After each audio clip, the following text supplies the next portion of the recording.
more space so that they get plenty of time to share. And then I'm going to share some things with you guys as well, to really hone in on client support and dripping coaching.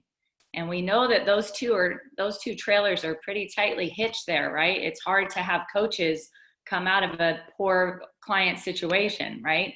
So we really want to see the power of these. Good morning. All right, so I'm going to turn it over to Integrated National Director, Ms. Joy Avini, and she is going to tell us some really cool stuff this morning. I'm going to mute myself and just turn it right over to her. Thank you, Joy, for sharing some of your story with us. I always love hearing it. Absolutely. Well, thank you so much. This training and this series has been amazing. And I'm really excited to share and feel very, very blessed, because what I love is that each one of us has such a unique story. We come to this with all different stories, but with all the same goal of to serve thousands of people. So I love sharing, so thank you. So my story begins basically 3 years ago. I was 51 years old with 10-year-old twins, and I felt horrible. And Justin Avini is my nephew, and for a few years, like 4, I kind of watched him out of the corner of my eye. And what was really wonderful was just watching him transform. He shared a little bit of what he was doing, but honestly, I was like, I don't want to hear that. Come on, I'm an executive in the fashion industry, whatever, and I wasn't very nice, but I watched out of the corner of my eye, and I watched his life transform. So 4 years later, I felt horrible, and I was finally at a space that I said, I don't even care. I just want to feel better. And he said, well, okay. I said, I'll just jump on that thing. Yes, that's how I spoke to him. And he said, well, you know what? You should probably coach, because he knew that my life was very different than what I was portraying on the outside. So that's one clue, guys. Please don't judge people on how they look. I didn't have a weight loss story. Just start conversations and get to know people. So I jumped on the program. 6 weeks later, I felt like $1 million. But I was still in a very stressful situation. I had started a company with a friend. We opened a showroom. I was, trying to dial down my hours and wearing multiple hats, but I was completely stressed. And then we had to close our showroom, and I had a choice to make.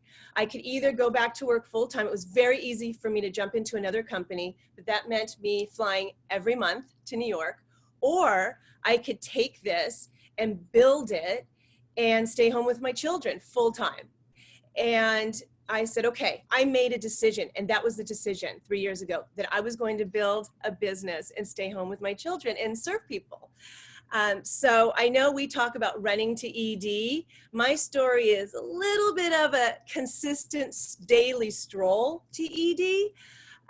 It took me 8 months, and what a blessing, because there was a lot of trials and tribulations. I'm used to that, of just pushing through, because I made a decision. And so when I started, I wasn't on Facebook. I didn't want social media. I came from a very private community, and Justin looked at me, very blunt Justin, and said, well, do you want to stay home with Sophia and Diego? And I said, yes. He goes, you need to be on Facebook. I went, all right. Then we had to do the Facebook launch, right? And I had bikini shots, and I said, there's no way I'm posting a bikini shot.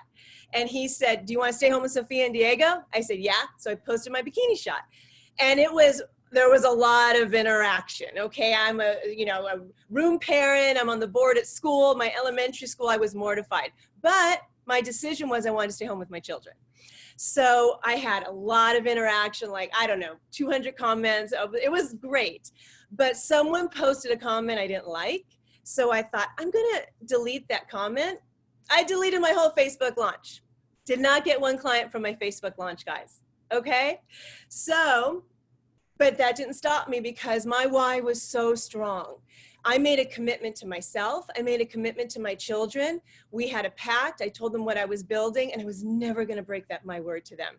So I wanted to kind of go with some, as we call rocks in our calendars, some non-negotiables. Number one is I never miss a training. 3 years in, I never miss a training. I get so much because of the growth that we have, where I'm at in that space, and all these new people that come on bring so much value. So that Monday nights, I tell my kids, something frozen's going to be cooked. I never miss my trainings with Dr. A and the training after. And then Tuesday is our team huddle, and that's my passion. So those 2 nights, and we have Wednesday. So anyways, those rocks, because when I was in the corporate world and I had to go to a meeting, I had to go. So why would I not go to a meeting if I'm CEO of my company? So number 2, I never miss an event I qualify for. It doesn't matter the season in my life. And very honest, I'm in a very crazy season right now. I am in the middle of a divorce. Stop. I'm almost done. In the middle of a divorce. And there was an event in Big Bear. And my house was in escrow. And I didn't know if I was coming or going. But I went to that event because this is my business and I'm CEO. Also, I start my day every day with Optavia Connect and my map. I visualize who in my life that I want to help. 4 of my business partners were on my map 8 to 10 months to a year before they became business partners. So the last thing I really wanted to talk about was obstacles. I feel like I'm kind of the queen of obstacles, but prior to this program, I looked at them from a negative space. Oh my gosh, this isn't going to work. I lived in that victim triangle. And because of the growth that this company offers, I do look at them as a place of growth. And when you have an obstacle, just stick with it, guys. You're going to come through it and you're going to come out stronger than ever. So I'm just going to stop there because I could go on and on. But as you can see, that just make that commitment, guys. And the only way you can fail is if you stop. And our tagline in our group is #JustDon'tStop. Okay, so when you're feeling like there's no way, think about me and all the trials and tribulations, and I just didn't stop. So anyways, thank you for letting me share. So good. I love that. I love that. And, we always say that, and that's true for clients too, is are you just willing to be perfect at not quitting? That's exactly what you're saying. You're not quitting, and you're modeling that for your team, because it's not if we're going to have obstacles in the business, it's when. And we're going to have them repeatedly through each phase of growth. So that was beautiful. I love that. So good. So good. So I'm going to take a minute and I'm going to kind of couch the mindset aspect of client support and also coach acquisition, right? That shift of going over and dripping coaching, what I like to refer to as phase 2 of plan, because just like Joy was sharing, her phase 2 of plan was really what Justin saw as her phase 1. Like Justin wanted her to have the personal development, the growth. He saw more for her than she could even see for herself at that time. And that's what coaches do. I coach cross country, I coach track, I've been a business coach. And I think at the heart of it, it's this desire that we want to see the more that our clients can't see and really awaken them to that. And that takes trust and being a professional. I love that in this series, we've really honed in on, am I acting like a professional? And are some of my hangups in this business, some of my obstacles in this business, are they coming to me because of me? Because I'm not actually abiding in a professional service mentality that I provide. Thus, I can contend for price. I can contend for all these things that come my way because I'm truly a trusted advisor, right? And so let's move to that. So the first thing, you're going to need pen and paper. I do have some action steps at the very end, and I will definitely post them in the group. But for now, pen and paper. And I'd like you to take some notes around some of these concepts. So the first thing that I would like to share with you is a little story. We went to Italy last summer, and we took our son, who's 15, and it was for our 15-year anniversary. And we had gone through some other parts of Europe. But when we got to Italy, we decided that we were going to go visit Pompeii. And it is truly, truly magnificent. There is so much there underneath that was buried underneath that has been excavated and brought to the surface. And it's this whole city, right, that was buried. And so we decided, yeah, we want to go to Pompeii. We want to take Nico there. And right away, I started reading online, and many people go to Pompeii by themselves, and they'll do a very self-guided tour. But I felt like if we didn't have a guide, that we were going to miss out on some stuff that we could never see on our own. And I was thinking, you know, we're going to look at things and they're going to be awesome, but we're not going to really know what we're looking at. We're not going to really know what we're looking at. And guys, we are that for our clients. We are a guide. We are a loving guide. Sometimes I feel like a personal concierge in their journey, but I don't own it. So client support is never a coach owning the journey, but rather being the most loving guide that can help them see things that they would have never seen on their own. And that's really what coaching is for us. So when you think about that, that shifts your perspective, right, into feeling like you have to be tied to the outcome and all of that. And really just how can I be the most loving guide that's pointing out things in their journey that they need to take a deeper look at, and that may have been buried under the surface for years that they weren't really willing to look at. So one of the questions that I ask clients at the end of the health assessment, and we all know if you're writing this down, client support starts at the health assessment. That's literally where we begin. We awaken them to more. We awaken them to this idea that this is going to take a minute. And that's one of my favorite things to do, is to ask the question at the end of the health assessment on a scale of 1 to 10, how ready are you to change your relationship with food and start exploring what it means to be healthy in every capacity? Yes, we'll start with your healthy body, but we're just going to get started. Then there's going to be healthy, there has to be healthy mind before healthy body can even happen, right? So how ready are you to do that? And you know, that's where we get that wonderful gauge of like, I'm about a 9. And we can ask the question, just coming off the health assessment training yesterday, we can ask the questions, you know, Karen gave us that beautiful picture. What would take you from a 9 to a 10? And then you're going to hear some stuff like, I just don't want to fail again. Have you ever had a health coach? No. Have you ever had a safe place to make changes? No. Do you feel like you need new playground, new friends? Yes. Do you see that value of behavioral help and assistance in this, that this is not about food, that you need to have resources? Have you ever been richly resourced in your journey? No. And finally, have you ever had a perfect nutrition plan to follow that was goof proof and that would allow you to win and really see results? No.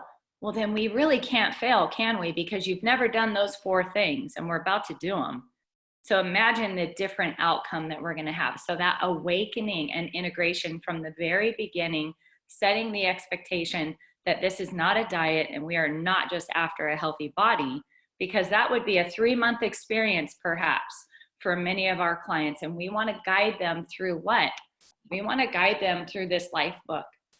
We are the Pompeii loving personal concierge of this transformative experience for their life.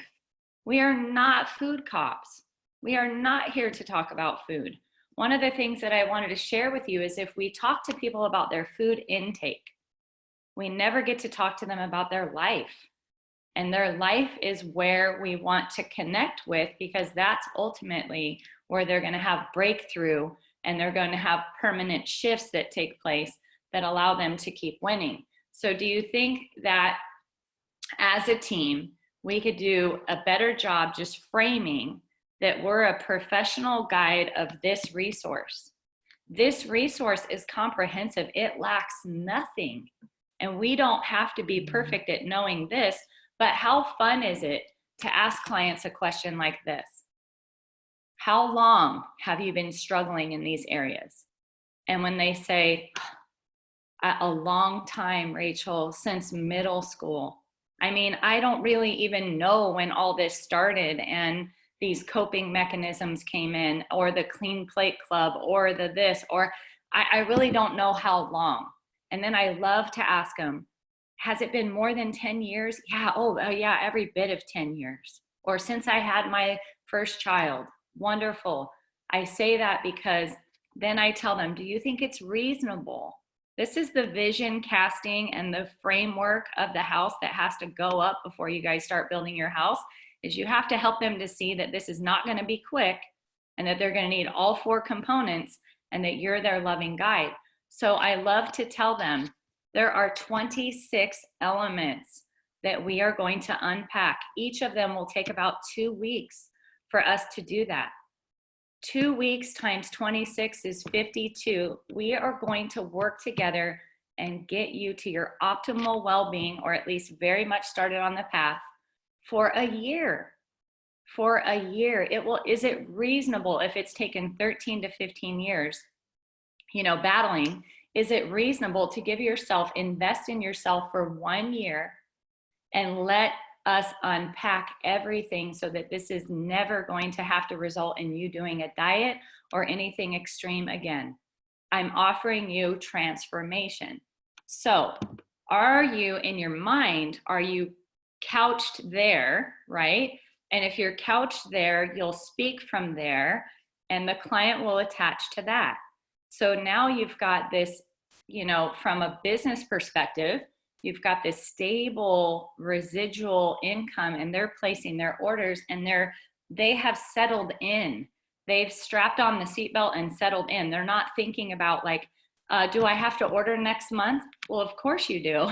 We're doing this for a year, right? We're going to go through induction, transition, and optimization. Do you guys talk as service providers? We don't sell products. We're not a product provider. We're a service provider. Do you talk to them about induction, transition, optimization? I'm with you through all 3 phases. I'm going to hold your hand and lovingly guide you. This is not a sprint, right? So every interaction that we have with the client, we have to anchor back to those realities in our service that we can't. I like to make a joke, and you guys can steal it if you'd like, but I like to tell them, the behavioral side of this thing is going to be really important. Let me give you an example. If I walk in your kitchen right now and I move your trash can to the other side of the room, you are going to walk to the old location and start to put trash in it for about 66 days, because that's how we are. We're very habit driven. So I need enough time as a coach to begin to unwire some of those things with you. And I'm going to plug you into all your resources so that you have the ability to outgrow me. So from the beginning, I tell them, you're going to outgrow me. You're going to know as much as I know. I'm not going to hold the keys to your knowledge. You are going to be equipped, awakened, educated, empowered. You will never be at the mercy of someone else to figure out how your body and mind work. How exciting is that, right? So this is where the awakening piece is so important, because it sets the stage for you to be able to integrate them and get them to not look at this as something transactional, right? So every interaction that we have with the client is going to be their perception of coaching. Every interaction that we have with the client is going to be their perception of coaching. So I want you just to think about that for a minute. How important is it, if that's true, if what I just said is true, and it is, I mean, we could debate it, but it's really true, because we're modeling every interaction that we have with them is their perception of what it takes to be a health coach.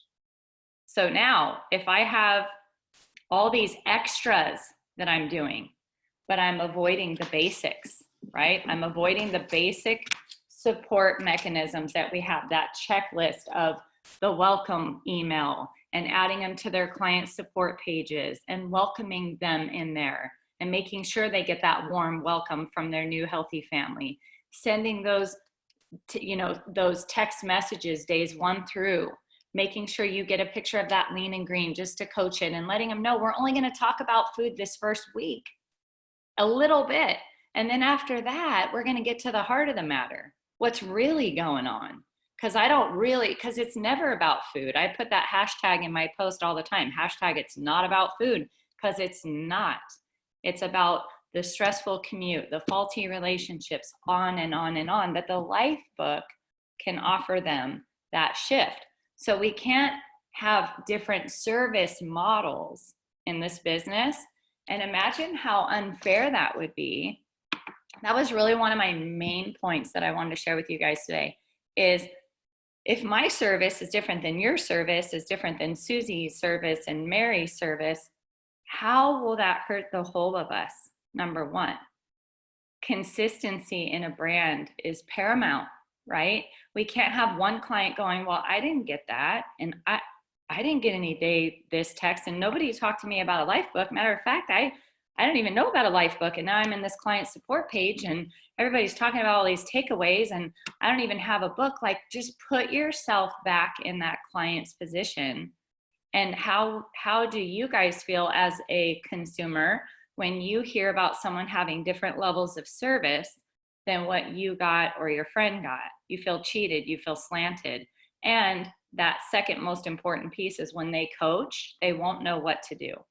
So the consistency is so not about you, right? You have to kind of take yourself out of it and really look at any areas of our offering that you're omitting. This is your personal development opportunity. Remember that you will only connect with people to a point that you're comfortable with.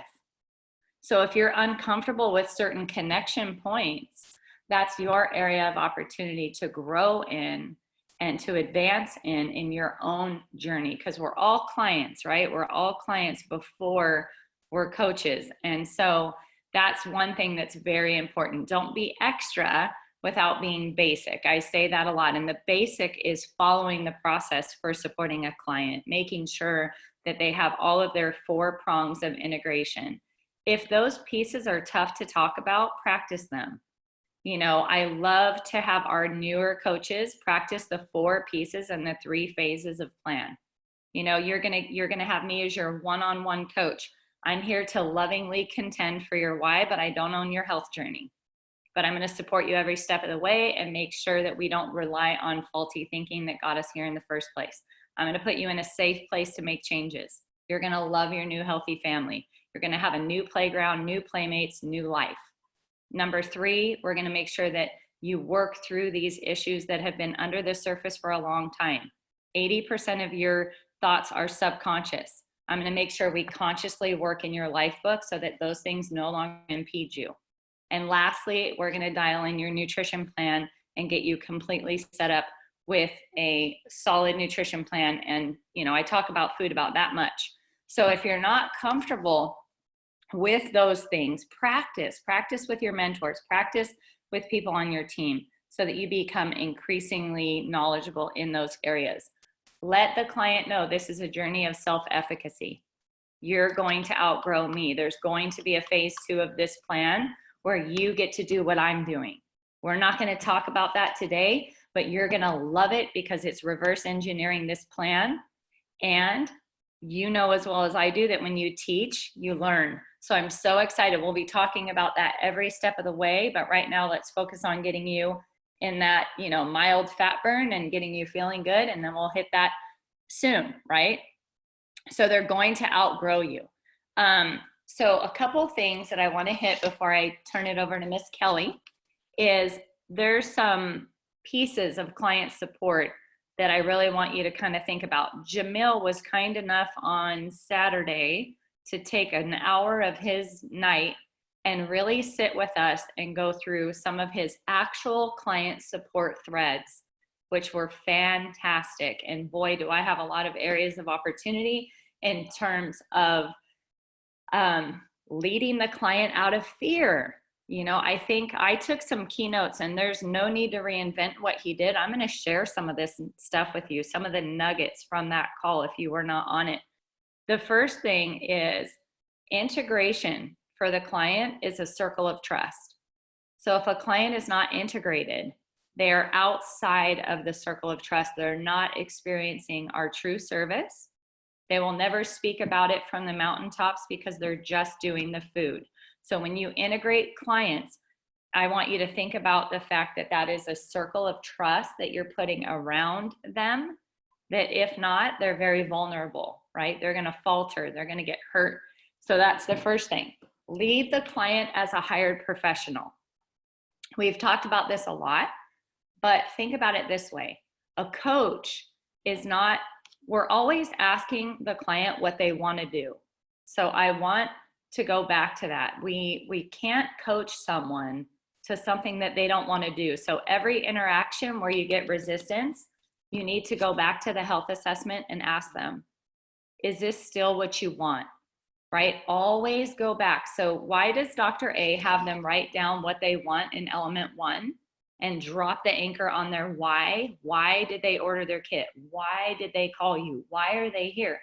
That's your safe island. So picture this safe island that every time you coach, you have to go back and visit, because the client will forget as soon as they hit something hard. Boy, they're going to forget why they started. And so how can you help them travel back to their safe island and say, remember when you said you wanted to be photographed in every family picture and you no longer wanted to jump out of it? Do you remember when you told me that? Do you still want that? And then they'll say, yes. Do you want it more than the Oreos that are being brought into the house or the pizza that was delivered kindly by your neighbor in the quarantine? Do you want that more than you wanted to indulge? Yes. Okay, great. Let's get to work on the things that are contending for that. And let's get to work on the things that are happening before the temptation even starts, right? So when you ask them to do something scary, and what I caught with Jamil's text thread with his clients was he was asking them to do things that were frightening to them. But you know what he was also doing? He was leading them out of fear. So he wasn't just leaving them in the fear of the ask, like, would you be willing to do a shout out on Facebook? Why do they say no to that? They say no because they don't want to out themselves. But isn't outing themselves part of the accountability? And isn't coaching about keeping them accountable to the things they said they wanted? So is that a kind thing to do to them or a mean thing to do to them? It's the most kind thing you could do to someone, is not leave them in their fear box, right? So I love that. Lead the client out of fear as a professional. And so how he couched it, and I thought this was brilliant, write this down. Remember when I asked you if you wanted those things still and you said yes? I also told you that in the transformation process, I would be asking you to do things that were scary. This is one of those scary things that's going to lead to transformation. So he's reminding them that parts of this journey are going to be scary. I am going to hold your hand through that scary process, but I'm not going to omit the scary parts, because they will not lead to transformation. They will lead to a transactional diet, and that commit, quit, justify loop will go like that. Okay. So lead them out of fear. In the scary part of the process, you're going to have to say to them, trust me. I need you to trust me. Now, if we haven't been checking in, if we haven't been doing our part, if we haven't been integrating, if we haven't been returning phone calls when we say we're going to return phone calls, if we haven't been doing the little things as a professional, do you think that when you say, trust me with this scary thing, that they're going to trust you? No. So this whole business is speed of trust. And everything we say we're going to do, we need to do. because that's the framework of where transformation starts.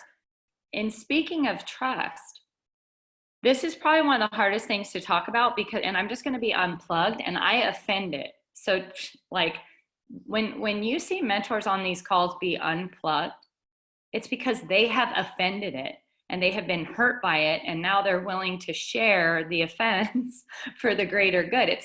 They're not being unplugged to speak at you. No, they're being unplugged because they want to love you and help you. So let me be unplugged.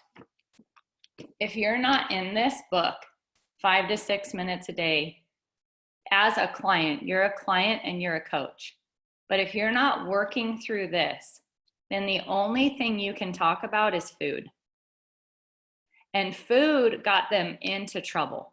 Food is not going to get them out of trouble. So this piece, if you take this out of your coaching business and you're not spending time in here, chances are you're not going to talk to them from a place of authenticity and knowledge. Professionals study their trade. That the Life Book is our service. We don't have any program without the Life Book, the Wednesday night calls, the client support page, the podcast, the app. That is the program. So whatever pieces that you're missing from the program, you're not going to talk about them. And thus, you're not going to fire anyone up to do them, right? So remember that clients come in with limiting beliefs, and we have limiting beliefs. So every interaction with a client is to figure out, and I love this, this was from Jamil. He said, every time I talk to a client, whether it's text, voice text, a phone call, every time I talk to a client, I try to find out something new about them. How easy is that to really be totally interested and not interesting, where every single interaction that you have with a client, you're in a learner position, open and curious with a growth mindset about them, so that you can connect and build those trust deposits up high. So that when you say, I'm going to need you to do something scary today, I know we've talked about it, but it's time, they're going to go, okay, coach, because I know you love me and I know you care about me because you actually listen to me and you let me talk and you let me share. So powerful. I love this other piece of always tell the client what's going to happen before it happens. So if I tell you guys something's going to happen and it happens, does that build trust? Of course, right? It's like I'm a prophet. So basically I'm saying on week 3, you're going to be in element 2 or whatever, and you're going to be starting element 2, and you're going to start to see some things that have caused you to have this diet mentality. I am so excited for you to break out of that. I am so excited for you to be journaling in there. I can't wait to talk on our next client call and have you tell me what element 2 meant to you. I am very interested. And then as you share yours with me, I'll share mine with you. So on our next check-in, I'm going to share my element 2 takeaways, and I want to hear yours. Now they're like, hey, this girl's doing exactly what she's asking me to do. She's a mentor, a true leader. She's leading from the front, right? She's not speaking at me. She's telling me about her story. So that is powerful, to tell them what's going to happen with a level of conviction. So instead of talking about the number of pounds they lost, talk about the number of pages they read. That was another one that came out of his share, was how many pages of the Life Book have you read? That's going to correlate, right, with the number of pounds that they've lost. So that's all on client support. Quickly on vision casting, before I pull it over to Miss Kelly, is we have to drip coaching all the way through, right? So this is a soft skill and it's a mindset. Do you guys believe that the client is going to outgrow you at some point? Do you believe that your clients are going to outgrow you at some point?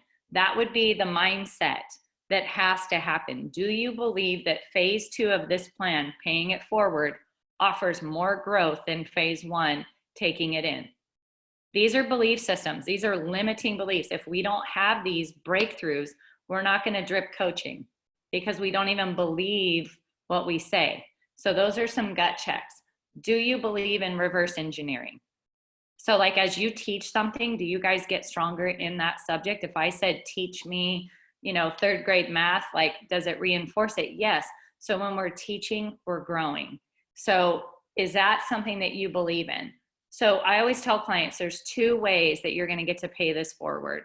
One is referrals, and I love referrals and I reward them.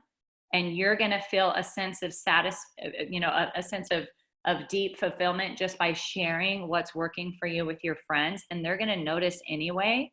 You're going to get noticed. Remember what Jamil said, tell them what's going to happen before it happens. You are going to get noticed. And I'm not just talking about your body. I'm talking about your mind, your speech, the look in your eyes, your energy. You're going to get noticed because you're getting healthy in your whole body. When that happens, we need to have a conversation. Please don't leave me out of that conversation. Why am I saying that? Because I have to guide them with referrals. They can't put Optavia on their Facebook and all that. When it happens, we need to have a conversation. Please let me be the first phone call when somebody notices you and asks about this program.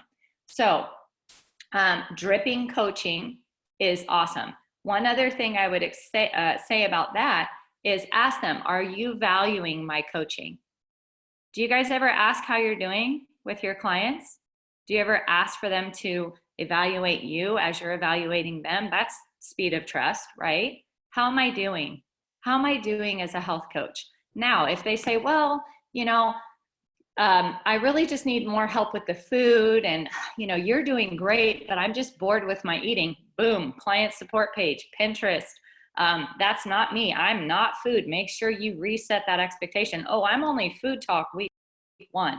After that, I'm really getting to the heart of your issues, that Pompeii under the surface stuff, right? So set that expectation properly. Nutrition, support, all of that. That ain't me, right? And go back to what your role is. But ask for feedback. And then if they're more than likely, if you guys have followed the integration steps of coaching, they're going to say, you have been amazing. Awesome. Would you be willing to let me be amazing with you and do some team coaching with me, with some people that you love that need this? Don't forget about team coaching. As you drip coaching, guys, you really need to make sure that they know they're not doing this alone. Under no circumstances are they doing this alone. That's their biggest fear coming out of the gate is, I don't know enough. Okay. So if you've enjoyed my coaching, would you be willing to let me do that with some of your friends and family that trust you, that love you, that need this? And could we have some fun doing that together? I would love to do that with you. So dripping coaching is all through the client experience, and it all comes down to how much they trust you. So what are you doing to build up your house of trust? And every interaction is a trust deposit, and every interaction is modeling what coaching would look like. So if your check-ins are taking a really long time, then they are going to think that they have to have a ton of time for coaching. And so remember, little things like if you want a longer check-in because it's your friend and you're coaching your friend, awesome. Something that Tim and I have done is we stick to this like element 3, you're in element 3. We talk to them about element 3 for 5 to 7 minutes on their check-in. And if they're my friend and I want to just keep learning about them and I have a couple extra minutes, I extend that. But I set that expectation in the beginning that our check-ins are going to be 5 to 7 minutes. Please have the Lifebook, takeaway ready, or what stood out on the Wednesday night call. I really want to talk about that. I want to learn something new about them on that check-in, a nugget, right? Like Jamil said. But if it goes beyond that into the friend zone, I have to really nip it. And the reason, and I can have that conversation like, hey girl, let's talk on Saturday. I just miss you. I miss you and I want to talk to you. But if I let that go on and on and on, then what happens is they're going to think if they have 15 clients that they need all this time. And they're going to say, I don't have time to coach. So be careful with every element of service in this business, that you are following the process, that you're not reinventing the wheel. You are talking to the number one coach who tried to reinvent the wheel here. Guilty, guilty, guilty. I came from integrated nutrition, I knew better. No, I didn't know better because I had never led people through a behavioral transformational process. I was a food cop. I was looking at all the other elements. Please make sure that there's nothing in your business right now that isn't scalable. That you couldn't have a friend who wants to coach 5 or 6 people to get started in her mind. That's all the mind space she has. If she looks at you and she's like, hero coach, all these one-offs, all these long processes, the only thing that that loving girl can think is, I don't have the time. So just be really careful on consistency in our brand for the better of all of us, because we can all get hurt if service looks so different. And Dr. A has put together a process for us to be consistent. So I want to really encourage you to do that. Miss Kelly Floyd, Integrated Regional, is going to give us some deep dive on this, and then I will close up with action steps. Take it away, Miss Kelly. All right, guys. Can y'all, like, I've got 5 pages of notes. I've been doing this for over 3 years, and I have 5 pages of notes from what Joy and Rachel have shared this morning, as they have given you the keys to unlock your business. They have given you the keys to create a duplicable, humongous business. And I hope that you are taking notes for that, because like there are so many things that today I'm like, oh, things that I need to put into place, things that I need to change, things that I need to alter, verbiage that I need to include. Like, I always love hearing how other people say things, because then I get to learn and I get to change that and I get to be better for my clients. So always learning, always growing. I hope y'all caught what was taught today. And if you didn't, listen again. Okay, so they have asked me to talk a little bit about structured day of support and asking for referrals like crazy. And Rachel has touched on this beautifully already, but I'm going to give y'all just some more deep dive into it. So I want y'all to know, first of all, that I'm going to share with you guys from a place of contending with these skills. I did not always do the things I'm going to share with you. And as a matter of fact, I used to do none of them. When I first started coaching, I did not have structure to coaching at all. I was flying by the seat of my pants, fitting it in where I could. Honestly, this never really worked. My client support was really poor. It was sporadic. My clients didn't expect my call. They often didn't answer. When they did, I had no idea what I was supposed to be talking about with them, except directing them to the book and the workbook. This was pre-life book, guys, and asking them how their journey was going. I would literally spend 30 minutes to an hour on the phone with them. None of this was ideal, guys. First of all, I wasn't really supporting my clients well or with structure. My client retention was horrible because essentially they were just doing a diet. No one wanted to coach because they thought they would need to call and talk to their clients for 30 minutes to an hour, and they didn't have that kind of time. And I'm pretty sure that that's why some of them didn't pick up the phone every week when I called, because they didn't have 30 minutes to an hour to talk to me. And on top of it all, I was stressed out. I always felt like I was struggling to get it all in. And then guys, I started to get on trainings and I started to learn that there was a structure to this. There was a cadence to this. I started to learn that there was posturing to this. And even to this day, like I just shared with y'all guys, I am still learning. So guys, really this starts with posture.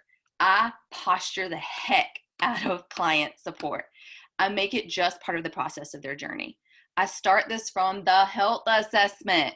I say to them, part of your journey will be our weekly one-on-one check-ins. I'm going to be connecting with you on Mondays. That's the day I've chosen to do mine, to work on the behavioral side of your journey for about 5 to 10 minutes. I tell them this again on the pre-start call, and again on every single night on the days 1 through 4 check-ins. I posture. Then when I actually set up our call during the window of time on Monday, I remind them, I say again, we will be connecting for 5 to 10 minutes or 5 to 7 minutes, as Rachel just said, to review your progress in the life book and the behavioral side of your business. Guys, I am posturing what we're going to talk about and how long it's going to take. That way, when I'm wrapping up our call at 7 to 10 minute mark, they're not like, oh, it's over. They know. I'm reminding them that I'm going to call. I'm reminding them that it's going to be brief. I'm reminding them what we're going to talk about, why we're doing this. Now, I know you've heard some other coaches mention that some people need another day or another time. I do have a handful of those clients, and I will accommodate that, but it is the exception rather than the rule. Most of my clients truly can connect during the window of time that I have. You are also maybe have heard several coaches say that they set aside 30 minutes per client to check in. And maybe that's you. It used to be me. Well, I didn't set the time aside. It took that long. There was no intention behind that part of what I was doing at that point in my journey. But I want y'all to hear my heart on this, because I for sure see the value of connecting with my clients in more ways than just the life book. But for me, that doesn't and cannot happen on Mondays. If I have a client who needs to talk more, I ask their permission to talk with them another day that week so that they can have my full attention and time. And we set that up. Just like Rachel just said, she's like, girl, let's just talk on Saturday. Like, that's what I do. I say, you know, it sounds like you have a lot that we have a lot that we might want to talk about that doesn't pertain to your journey. Would you be willing to connect with me on another day? And so we set that up. This is not the expectation for check-in day though. And it doesn't happen weekly. It's not every week that they need more time. I had a client this morning who, when I sent her the message yesterday, she said, I'm really, really, really struggling. You know, can we connect? And it's probably going to take more than 10 minutes. And I was like, absolutely. She's got some really heavy, serious stuff going on in her life, and she just needed to talk for a few minutes. So I set that up and I set that time aside. I literally scheduled this. This was not her check-in call. This was just something she needed a little extra. And I'm willing to do that for my clients as needed, but that is not the general rule. I do not want them to think that that is what coaching looks like. I want to make coaching look easy, or no one's going to want to do it. In between check-ins, guys, I am still building relationships. If you watched Jamil's training the other day and listened to what Rachel just said, like, we're text messaging, we're sending reminders about the calls, we're sending video messages, text messages, Marco Polos, even the occasional quick call. But this stuff is just extra. Like Rachel said, be basic before you're extra. This is just extra, and it varies depending on the needs of the clients. You might find that some clients just need extra support, but honestly, we're enabling them if we become their island of support. These are the clients that I work really hard to integrate into our client group and on the Wednesday night calls. And I have them contacting nutrition support about all the food stuff. And slowly I taper off my amount of support as they become more self-sufficient. Because guys, I used to be a huge hero coach, and this is something I have to do for my own hero coach sobriety, as much as for my client's success on their journey. So it's really for both of us. So because I'm building a strong relationship with my clients though, through weekly check-ins, staying in contact other ways throughout the week, guys, I have no issue asking for referrals. We do this on our week 1 celebration call when we ask who's noticing and teach them how to respond. We do this weekly during check-ins or via text messages. You don't just ask once, guys. You have to ask many times and teach them how to connect with their friends and family. You make it part of their journey. We all know that you are like the 5 people you spend the most time with, right? So why not help your client build that out in real life? It is for their own good, for the long-term journey. So you might be wondering how this plays out in real time. For most clients, it's honestly no big deal for them to ask their friends and family to join them on the journey. They're excited, they're having results, and they're having fun. So when you ask who they want to join them on the journey, they will have lots of friends and family they can think of, because most of us want to share the things that are working for us with those we love. A few, even though excited, might get hung up on how to approach friends. And so I just try to keep it natural and tell them to say this in their own words. But I would say something like, hey girl, so I've been struggling to lose that baby weight, or I've been struggling with relationships in my life, or enter in here whatever the health struggle is that you are helping them with. Well, I just found the most amazing program. I have a free health coach. I lost 7 pounds my first week, or I, have started making better boundaries, whatever their outcome is. Come on, girl. We talk about this all the time and how you're struggling with this too. Let's do it together. How much fun will that be? Or if I'm talking to a guy and he has more guy friends and family to talk to, I probably keep it a little more simple. And I'm like, dude, I'm getting ripped. Better join me so you aren't playing catch up, right? Like you kind of tailor this to your clients and who they are, but you have to help them with this. You have to help them then connect you with that person. Guys, it's going to vary. It's going to vary depending on the person they're talking to, the relationship they have, but hopefully most of your clients can handle that. For good measure, let me tell you how this has gone with a few of my clients and the words I use to connect to them as I continue to ask for referrals, because you remember, we don't just ask once. So I have a client named Dana. Little backstory: Dana came to me from a friend that I spread the word to, who's never done program, who referred her to me. So she already knows that like referrals are just a part of my business. She also happens to be a photographer, so she knows the power of networking and the power of referrals because she utilizes that in her own business. She's actually joined us as a coach at this point and is coaching her sister. But she shared that after being on her journey for a few months, she was struggling with staying true to her health plan when in social situations. And she loves people. She loves being around people. So we, of course, discussed intrinsic motivation versus willpower from the Life book. But I pointed out to her that she's like the 5 people she spends the most time with. I asked her what kind of people these were, and she shared that they weren't healthy. They were foodies like her.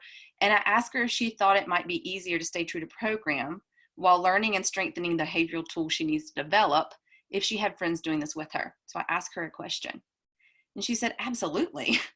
So I asked her, which of her friends do you think will join you? And we talked about that. And she's a coach now, and her sister's the first client, and we're already working through those things. So just like in other areas, we want to connect a solution with their problem, and referrals are definitely insurance on their health journey and therefore a solution. So you can also maybe take the heart-centered approach to really connect with the person's story and why, and their why. So I have a client named Rachel. During her health assessment, she shared that her mom had passed away in the previous year due to health issues like poor health. And part of her why was to make sure that her girls never had to experience this. She's also recently shared that she's struggling when in social situations. So after coaching her with some questions and some areas to reference and studying her Life book, I asked her permission to ask her a question, to which she replied, sure. And I said, do you remember when you told me about losing your mom on your health assessment and how you didn't ever want your girls to have to go through that because you haven't taken care of your own health? Yeah, of course she remembers that. And how you were going to work on your own health now to prevent that, right? And of course she says, yes, she remembers that. So I say, imagine if we could create that same gift you're creating for yourself for others in their lives. What if you could pay this gift forward to other friends and their families so that they too never have to experience losing a parent from preventable health issues? What if at the same time we could build a support system around you and Chris, because her husband's doing it with her, so that you two can continue your long-term health success with support? And she says, I would love to be able to do that, but how? And you say, we start sharing your story with those around you. And if they're looking for better mental, physical, or financial help too, then you ask if you can connect them with your coach. And that's helping you. And then you can see if she can help them to become ultimately, and see if she can help them too, because ultimately this will help you in your journey just as much as it will help your friends. And theirs maybe save someone the same heartache that you've been experiencing. Like, wouldn't that be powerful? And so of course she says yes. So we're going to start doing that. Can you see how you're teaching them to begin to think like a coach and not make it about them? Help them see the gift of sharing and how that gives others access to the gift that they currently have in their hands. Guys, some clients won't be so straightforward. They have lots of concepts and issues to work through. I often find the more weight they have to lose, the more concepts and shifts they need to have. And sometimes it takes lots of coaching and time to help them learn to ask for referrals and share their story. Like Rachel talked about, like Jamil talked about, like you're basically building a circle of trust around them. And as you do that and as you lead them through that, as they're going to come out of that shell, you're basically coaching them through that fear. But learning how to cast a vision for what's possible for the lives of others is part of that process. This is something you want to get really good at on your coaching journey, and the more emotion you can evoke, the better. Guys, the truth is that clients, just like coaches, don't always hear things or take note the first time they hear things. So we have to say it multiple times in multiple different ways, and we have to tie it to what's important to them and how it will serve them in their journey, or how it will serve those they love or others like them. And ultimately, for long-term success, we know it's important to have the people around you on this journey too. It's actually for their own good for them to refer. Now, what about old clients? How do we approach old clients to get in the Life book, really do, get them integrated? You probably have as many clients as I do that have dropped off, that weren't ready for the journey, that went into maintenance, let old habits creep back in, or any number of reasons that they did not stay on their journey. Guys, I stay in connection with all of these people. I connect with them on social media. I send occasional check-in messages. I call occasionally. I literally have a list of these clients and we stay in contact. I'm incredibly intentional about this.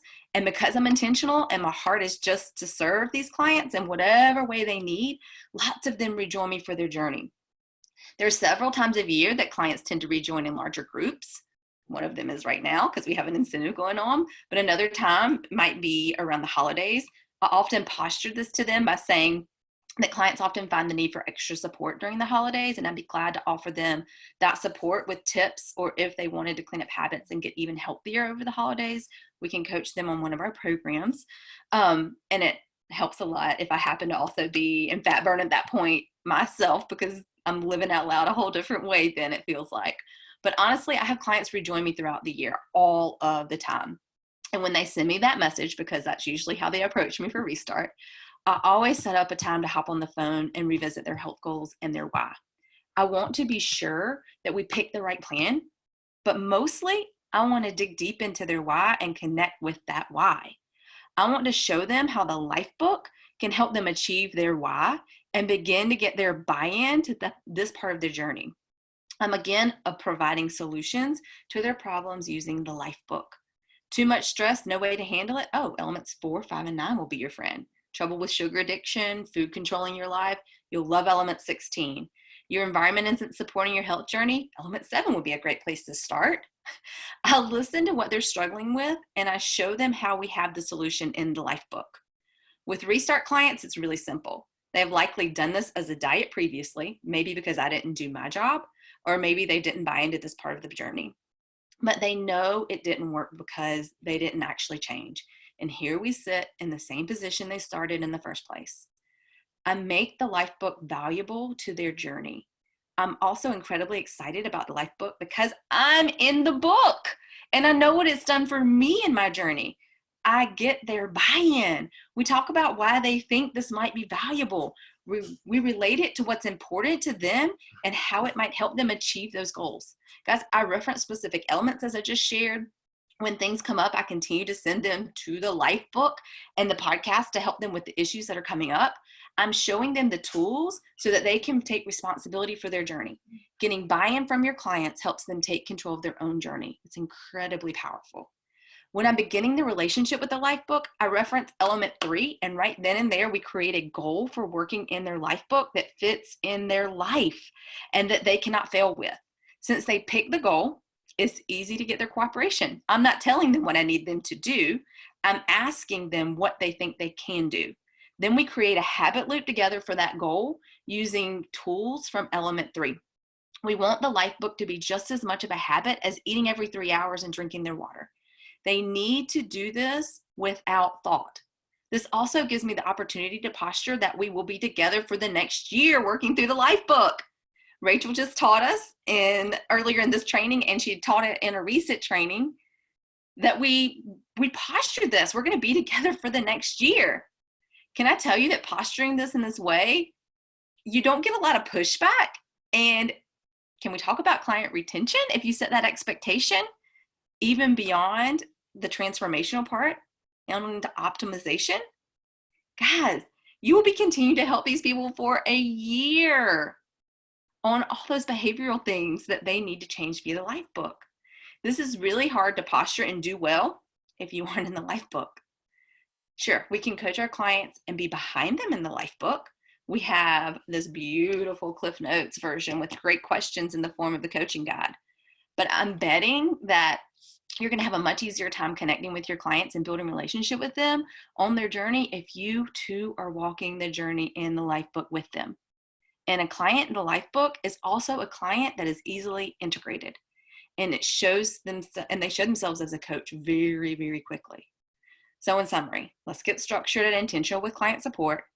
Ask for referrals and teach your client how to do the same and why it provides them more value. Integrate old clients and new clients into your Life Book. And guys, it literally is just that simple. It is easy. Rachel, that is all I have for you. Thank you so much, Kelly. That was awesome. I think the thing that you said that just put a bow on it for me was hero coaching sobriety, and that we all have a tendency to do that, and to want to come out of that requires us to grow too. In closing, I hope that you could bear with me 2 more minutes. I am going to wrap up some things and then get us through those daily action steps. I want to give you some very practical framework for this whole topic. So when you're talking with a client, and I'd like you to first practice this with your family today, your friends, whoever you live with, your coworkers, this 4-part framework will empower you to be that Pompeii guide that can give them that better experience. When we went on that journey, that guide knew where to stand in the shade, what parts to see first, what parts of the journey would be terrible without water. She had sunscreen, right? She had things that were going to make our experience better. So this 4-part process, when a client is having an issue, this is the framework. What happened? So what actually happened? And you could see the play-by-play of this, right? I ate some Doritos on Saturday. Okay, what did you want to have happened? So go back to that safe island. What do they want? Kelly just said it. I'm not coaching them to read their life book 30 minutes a day if they only want to read 5. And we create that habit loop. So what happened? What did you want to have happened? That brings that intrinsic buy-in back in. 3, what was missing? And that's really where they're going to see, and you're going to see as the coach, are they missing community? Are they missing did they not notify you that they were struggling? Did they not put that in the client support page? Hey guys, I'm having a really rough day. So help them see what was missing and what's next. What's next is they're going to fuel in 3 hours after the pizza, right? But more importantly, what happened? What did you want to have happened? What was missing and what's next? If we employ this, it will lead itself back into integration. Because when you go to an old client, and Kelly just hit the nail on the head, she's engaging them all the time, not letting them go. Silence is not golden in this business. It's terrible. Silence is not golden. So when you hear that silence, they're drifting and they're reverting back, to old ways. So how fun is it when you get one of these clients that used to be with you and they go, hey man, I fell off the wagon. I'm so sorry I've been ghosting you. And you know they need the life book and you know they need community, that you could say, wow, okay, so you've gained like 15 pounds back in the quarantine. What happened? And they'll tell you what happened. Well, what do you think was missing? What did you want to have happened? What should we do next? Why don't we integrate you back into the full program? And they'll see that I was missing the behavioral component. I was just doing the food. So that helps them to become a coach, because later on down the line, if they're an integrated client, they're now going to be a coach, right? We know that, but we know that clients that don't integrate are likely never going to coach. So that framework is what I really wanted to share with you earlier. And in the excitement of it all, I missed out on doing that. So I am going to put the action steps up in the group. I'm struggling a little bit to be able to see them right now. So I will put them up in the group. We're running a little past time. They will be in there in just a minute. So please check that. But I will tell you that they will include practicing that 4-step process. Practice it with a kid today who's frustrated. You're going to see that this is great framework for coaching and to get out of that hero coaching shell that we can get ourselves into. There are a couple of things that will have you die on the sword today. I want you to think about a client that you have not been servicing as a professional. I'm going to challenge you to die on the sword and reach out to them and get things back on track. I'm going to challenge you to look at your client base today and see who isn't getting the full experience, and have you been allowing that with your level of conviction, right? So there's going to be some client support stuff today that will lead to client retention, that will lead to coaching conversations down the line. So check the group for those action steps. We'll put them up right now. And I just thank the ladies today. Thank you, Joy. Thank you, Kelly. It is just such a privilege to be with such incredible people every day. I can never let that get old. I hope you guys never let that get old. We are so invested in. Have a blessed day, everybody.